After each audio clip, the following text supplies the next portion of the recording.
السلام علیکم ورحمۃ اللہ وبرکاتہ۔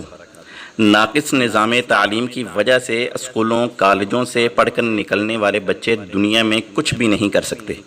نہ زبانیں جانتے ہیں، نہ دین کی تعلیم، نہ ہاتھ کا ہنر، نہ ہی بزرگوں کا ادب اور نہ ہی مشکل حالات میں زندہ رہنے کا سلیقہ۔ اب بچوں نے طویل عرصے تک ماں باپ کی نگرانی میں گھروں میں ہی رہنا ہے۔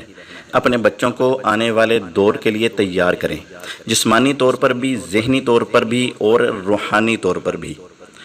ان کو اردو، انگریزی اور عربی لازمی طور پر سکھائیں۔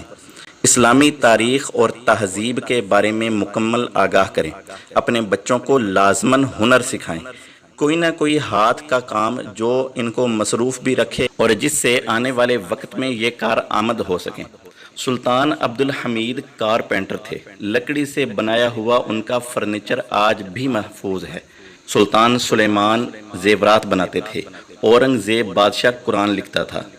اپنے بچوں کی جسمانی اور ذہنی طور پر لازم ایسی تربیت کریں کہ مشکل اور نامساعد حالات میں وہ برداشت کرنے کے قابل ہوں۔ جس طرح بوائے اسکاؤٹ یا کیڈٹ کی تربیت ہوتی ہے، جنگل میں خیمہ لگانا، آگ جلانا، کھانا پکانا، شکار کرنا اور ہتھیار چلانا۔ آج کل ہمارے بچے بہت آرام طلب اور نازک ہیں۔ ماضی میں ہمارا تمام تر تعلیمی نظام بچوں کو دین اور ادب کے ساتھ ہنر بھی سکھاتا تھا۔ تمام مسلمان اپنے ہاتھ میں مخصوص ہنر رکھتے تھے اور ہاتھ سے کام کرتے تھے۔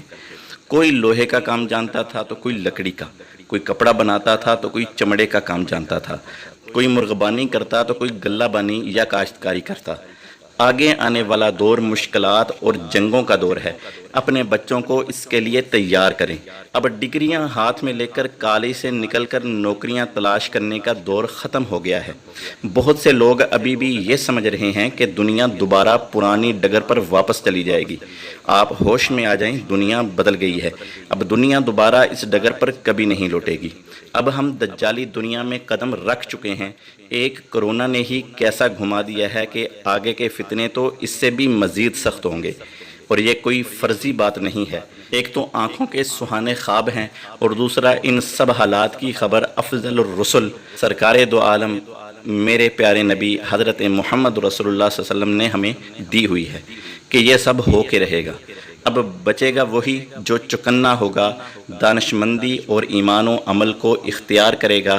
اس لیے ایمانی، جسمانی، روحانی، اعصابی مضبوطی بہت ضروری ہے اگر زندہ رہنا ہے اور بچنا ہے ان تمام فتنوں سے۔ تو اب ذرا جاگ جائیں۔ السلام علیکم ورحمۃ اللہ وبرکاتہ۔